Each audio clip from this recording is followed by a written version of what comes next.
The views, thoughts, and opinions expressed on the Nova Society are those of our guests and panel members and do not represent the views, thoughts, and opinions of any institution any member of the Nova Society is associated with. The material information presented on the Nova Society is for general information purposes only.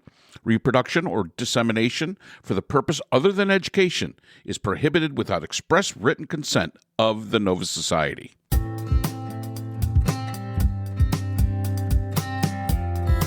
We'd like to welcome everyone back to the Nova Society, and today, again, we go to the mailbag as we answer a question from a listener about the recent passage of FISA with a little bit of modifications from its original version. We were asked, what do we think about FISA? Why was it so controversial this time in getting it passed?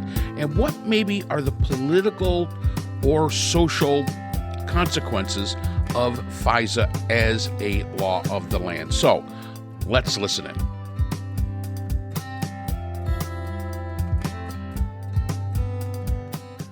They're asking about FISA. Foreign intelligence surveillance reauthorization. What's that? Yeah. FISA, where they have FISA courts that are behind closed doors, that for like espionage and stuff, we did it. It was something that was created to handle terrorism, where the rules of evidence and law are not quite what you would expect as actual citizens. And the Congress had to reauthorize it. It failed its first time around, but now there's a new one out there that is going to be put up to reauthorize FISA.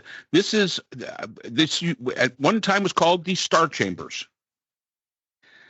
That was what this was likened to. The rules of American law were basically for the protection of American citizens.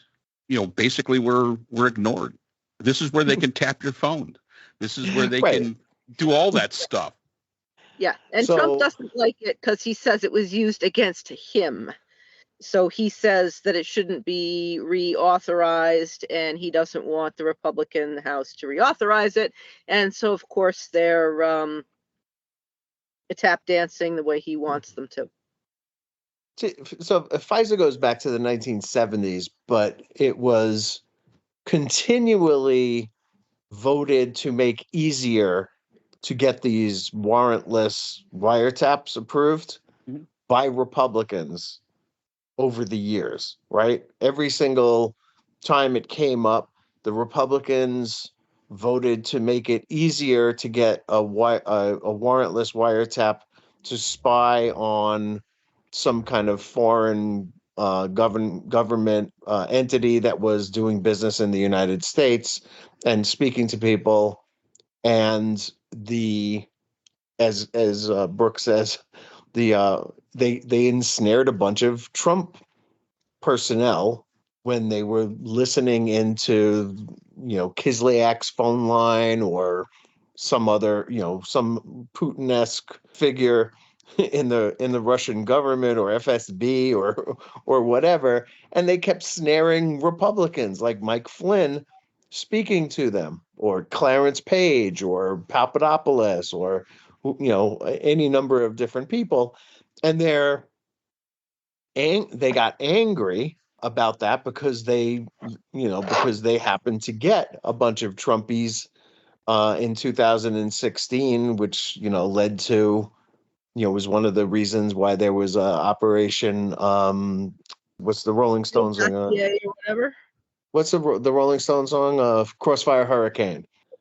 Okay. And so they're angry about it now, and they want to do away with it. So I think that because of Republicans, it probably created too much freedom to spy over the years, and the law got too lax. FISC, which is the FISA courts, virtually rubber stamped every request that came to them from the FBI. And, they ended up getting caught in it, and now they don't like it. So I don't know. I'm of two minds of it. I mean, from a privacy standpoint, it's outrageous, but from a national security standpoint, it's probably necessary. And it's one of those things where you where you're giving up some freedom in the name of security. Yeah, my understanding is that the intelligence community is extremely concerned about this. I mean, this is how, what is it? What's his name?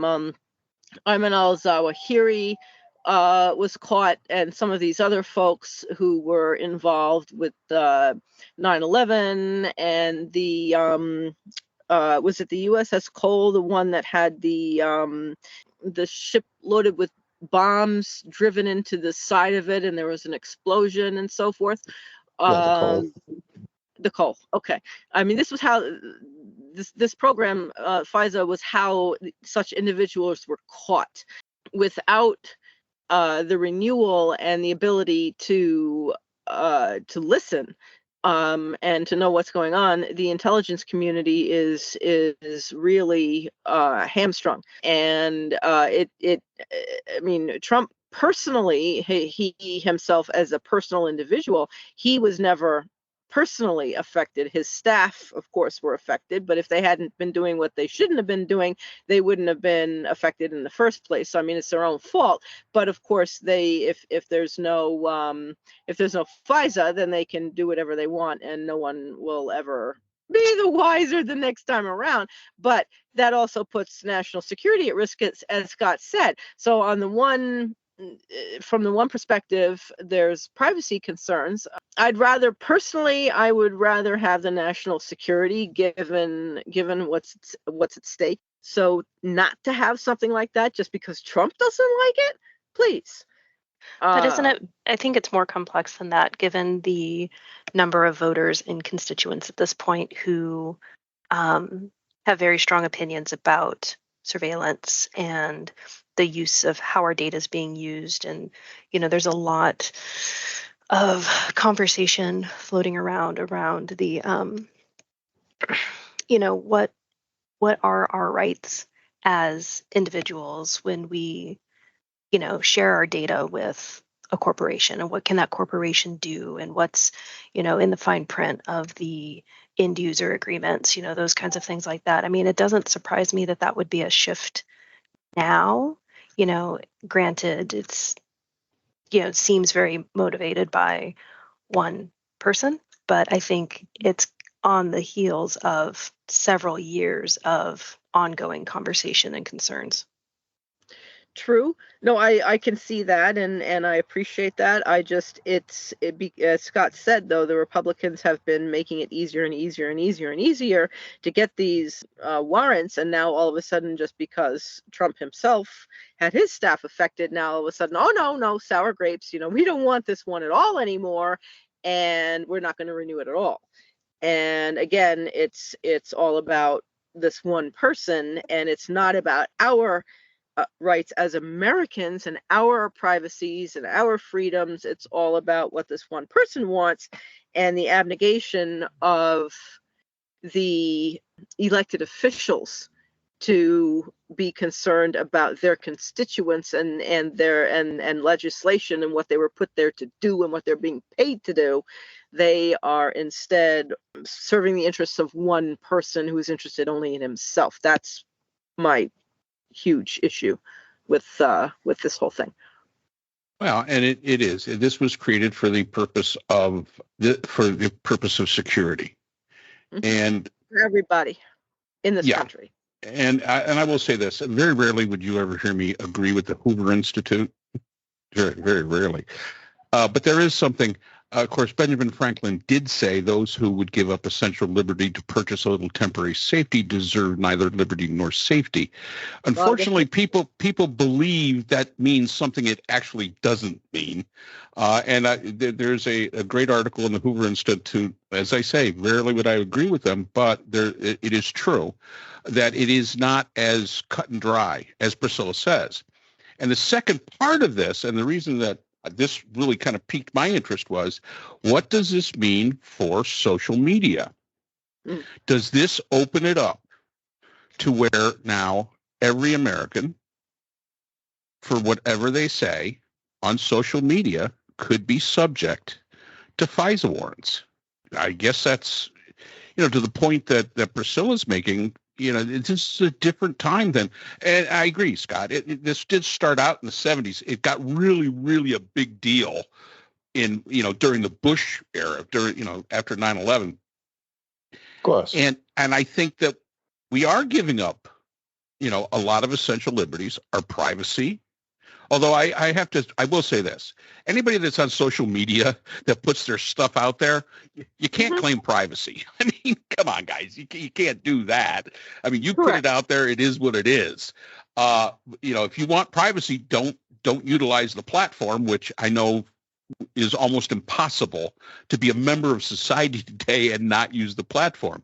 I know that because I've been looking into TikTok, Priscilla. So, I mean, when we're talking about this, can this expand beyond what its intent was? And I think that was the email's full question here. Mm-hmm. Could this extend beyond what the original intent? This was originally intended for, as Scott said, against foreign adversaries, things like that. People within the United States that were helping to promote them and to hurt the United States. But could this be expanded beyond that? Oh, certainly. Yeah, it's called mission creep. Yeah, it certainly can. You decide who the enemy is, right? And you expand it. What you're doing, it becomes unnecessary to include this person and necessary to include that group, and certainly, absolutely, why not? I mean, the FBI actually, I think, used 702, which is the part I think that's up for debate right now, to look into protests from 2020, both the racial justice stuff around George Floyd, and then the insurrection on January 6, 2021, where they were looking for people who were tweeting or communicating in some way online about what their plans were to do, for those specific protests, or the violent, using those protests as cover for violence, which, I think we all agree January 6th was an example of that, and that they were using 702, which specifies that these are targeted foreigners outside the USA, to look at people within the USA who are U.S. citizens. Mm-hmm. So it's look, it's not going to be one of my favorite laws ever, because I really do. I mean, I think that it's been very intrusive, and people are, the FBI and the intelligence community has taken advantage of it. The fact that Republicans got snagged in their own expansion of it is kind of delightful. But at the same time, I understand that, we really don't want our government spying on us. So I'm of two minds about it. I mean, I think that if it's done properly, it's a good tool. If it's abused, obviously it's not. And it's been abused. And someone or something has to rein in the intelligence community when it comes to spying on Americans. Right. Well, if Trump is elected, don't you think that's going to be abused? Because he's already talked about, this enemy and that enemy and all the enemies inside the United States, and the most, we can handle the people outside. It's the inside people we have to worry about and whatnot. So certainly, if Trump is elected, that will absolutely be abused and will be used against Americans. I mean, I'm not really sure. It's hard to say, because it's certainly possible that Trump would disband the FBI altogether if he could, and the DOJ, or completely reform it so it's something that doesn't even look like what it looks like right now. So it's a little hard to say, but in any event, you just hope. I guess you kind of have to hope. I mean, is this what you were saying, Mark? You just hope that they do the right thing. And you can't. There's really very little way you can go about checking on them because it's all being done in secret and there's not Right. a lot of oversight on it. And No. again, as Scott points out, this is not actually a law that jeopardizes foreign nationals. This is a law to keep an eye on American citizens and their interactions with foreign nationals. That's what this is all about. I'm like Scott, I'm of two minds of it, because we have bad actors within our society here in the United States. That's all there is to it. And yeah, we do have to, Mike Flynn, Manafort. I mean, there's a whole bunch of different people, and it's not only them. This probably the Rosenbergs, when they were convicted and executed for giving away secrets, whether or not there's still some controversy as to whether or not that's true or not, but that's where this kind of comes into play. That you've got to be able, you can't trust the populace totally, Right. to not act in the worst interests of the nation itself. So, Right. so I guess our feeling onto that to this listener is that we don't like it. We understand why it's necessary, but our great fear is this is something that could easily be abused, and unfortunately, the way it is as Scott says, there's no oversight. And will this extend to social media? I think it could. I can't imagine that it hasn't. I can't. Oh, I can't either. I can't either. It does. To my knowledge, I don't know if spoken, certainly Skype at least.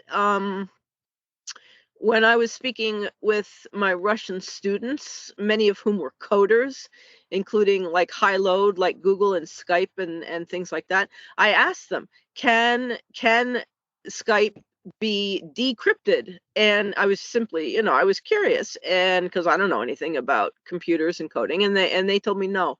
They said governments would love to be able to decrypt real-time conversations. But at least in 2012, when I had the conversation, a real-time spoken conversation in Skype, particularly with a camera on, I guess, could not be decrypted. Now, whether it's possible to decrypt something like this, or Zoom or whatever, I have no idea. Whether Discord can be decrypted if it's a spoken conversation, I don't know.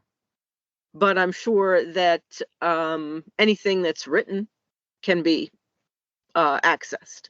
I mean, any number of my Russian students who wanted to leave the country, this is pre the Ukrainian invasion, who applied for jobs at Google and Microsoft, they were certainly hired. And that was one reason why they were learning English. So, yeah, the potential for abuse and tracking and whatnot, I'm sure it's already being used. Absolutely. No question about that.